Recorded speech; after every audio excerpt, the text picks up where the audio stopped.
امریکہ میں تعلیمی اداروں، ہسپتالوں اور کھانے پینے کے عوامی مقامات پر فائرنگ سے معصوم لوگوں کی ہلاکت معمول بن چکی۔ اسی طرح کا ایک ہولناک واقعہ ریاست ٹیکساس کے پبلک اسکول میں 18 مئی کو پیش آیا۔ اس واقعے میں کئی طلباء و طالبات ہلاک اور زخمی ہوئے۔ رمضان کے بابرکت مہینے میں یہ خبر سنتے ہی دل بے چین ہو گیا۔ پاکستانی طالبہ سبیکہ کی شہادت کا علم ہوا تو لگا جیسے کسی نے دل پوری طرح زخمی کر دیا۔ جیسے جیسے سبیکہ کے بارے میں معلومات ملیں، غم میں اضافہ ہوتا چلا گیا۔ مئی کے آخر میں امریکی تعلیمی اداروں میں گرمیوں کی تعطیلات ہو جاتیں اور تمام طالب علم اپنے گھروں کو روانہ ہو جاتے ہیں۔ سبیکہ بیٹی کا 1 سالہ تعلیمی پروگرام ختم ہونے میں کچھ ہی دن باقی تھے۔ والدین اور بہن بھائیوں سے ملنے کی بےتابی اور جوش و خروش عروج پر تھے۔ وطن عزیز کے لیے روانگی سے قبل ہی ذہنی پراگندگی کے شکار ایک طالب علم نے والد کی بندوق سے کئی ساتھی طلباء و طالبات اور اساتذہ پر گولیوں کی بوچھار کر دی، جن کی زد میں آ کر سبیکہ شہید ہو گئی۔ امریکہ میں مختصر قیام کے دوران سبیکہ نے اسلامی اقدار کا گہرا نقش ثبت کیا۔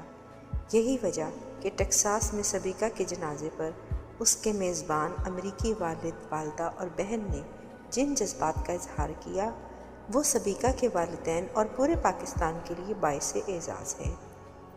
کئی دن کے جان لیوا انتظار کی گھڑیاں انتہائی صبر و تحمل سے گزارنے کے بعد بالآخر سبیکہ کے والدین بیٹی کی میت لینے کراچی ایئرپورٹ پہنچے۔ آفرین ہے شہید بیٹی کے والد کی ہمت و حوصلے پر، جنہوں نے پہلے اپنی پھول جیسی بیٹی کو ہزاروں میل دور حصول تعلیم کے لیے امریکہ بھیجنے کا جرأت مندانہ فیصلہ کیا۔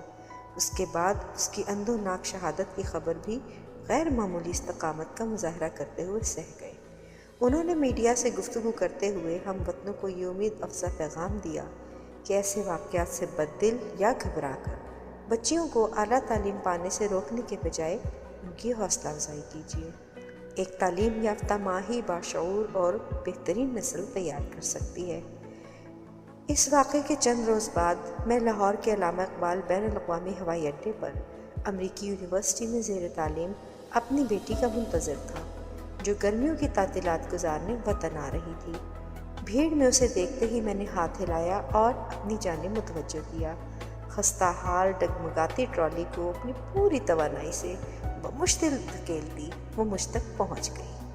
میں نے اس کے ماتھے پر بوسہ دیا تو چند لمحوں کے لیے لگا جیسے وہ میری بیٹی نہیں بلکہ سبیکہ ہے۔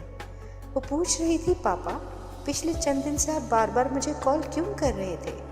میں اس معصوم کو کیسے سمجھاتا کہ پدرانہ شفقت اور فکر کیا ہوتی ہے۔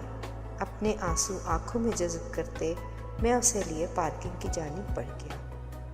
سبیکہ کی المیہ داستان یہ مثبت پہلو اجاگر کرتی ہے۔ زندگی یہ نہیں کہ طوفان برق و باران گزرنے کا انتظار کرو، بلکہ انسان کو بارش میں رقص کرنے کا ڈھنگ بھی آنا چاہیے۔ اس کی زندگی کا عرصہ بہت کم تھا، پھر بھی وہ اسے بھرپور طریقے سے بسر کر کے اپنا نقش لاکھوں دلوں پر چھوڑ گئی۔ کسی نے کیا خوب کہا ہے، انسان کو زندگی صرف ایک بار ملتی ہے، لیکن اسے پورے خلوص و جذبے سے گزارا جائے تو ایک بھی بہت ہے۔ اردو ڈائجسٹ کا آپ بیتی نمبر بھی ان کے لیے امید و سرخوشی کا بیش قیمت تحفہ ہے، جو اپنی زندگی کو مختصر سمجھ کر ہمت ہار بیٹھتے اور بے دلی و افسردگی سے وقت ضائع کرتے ہیں۔ اس خاص نمبر میں شامل آپ بیتیاں زندگی کی قدر و قیمت سے آشنا کرواتی ہیں۔ ایک دانشور کا خوبصورت قول ہے، یقین کیجیے کہ زندگی ایک سہانا اور پرلطف سفر ہے، آپ کا یقین اس تصور کو حقیقت میں بدل دے گا۔ یہ امر باعث مسرت ہے کہ قارئین نے بہت جوش و خروش سے اپنی آپ بیتیاں بھجوائیں اور اسے ایک یادگار دستاویز بنا دیا۔ یہ آپ بیتیاں محض دلچسپ واقعات ہی نہیں بلکہ ایسے قیمتی رہنما نکات بھی رکھتی ہیں جو انسان کو قاعدے، قرینے اور ڈھب سے زندگی بسر کرنا سکھاتے ہیں۔ آگے بڑھنے کا جوش و جذبہ، بہادری اور استقلال سے مصائب کا مقابلہ، والدین کی بے مثال قربانیاں، دوست احباب کا احسان و ایثار، رحم دلی، محبت، رواداری، ایمانداری اور بہت سی اعلیٰ انسانی اقدار، جن کی وجہ سے ہی انسان اشرف المخلوقات کہلاتا اور زندگی سے پیار کرتا ہے۔ اردو ڈائجسٹ کی کوشش رہے گی کہ وہ آئندہ بھی ایسے بامقصد، مفید اور معیاری نمبر قارئین کی خدمت میں پیش کرتا رہے، ایسی تخلیقات جو صدقہ جاریہ کے مانند آنے والی نسلوں کو بھی فائدہ پہنچائیں۔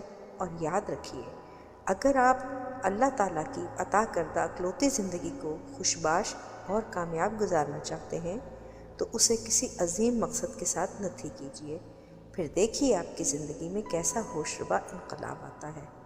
پڑھیے، پڑھائیے، سیکھیے اور لطف اٹھائیے۔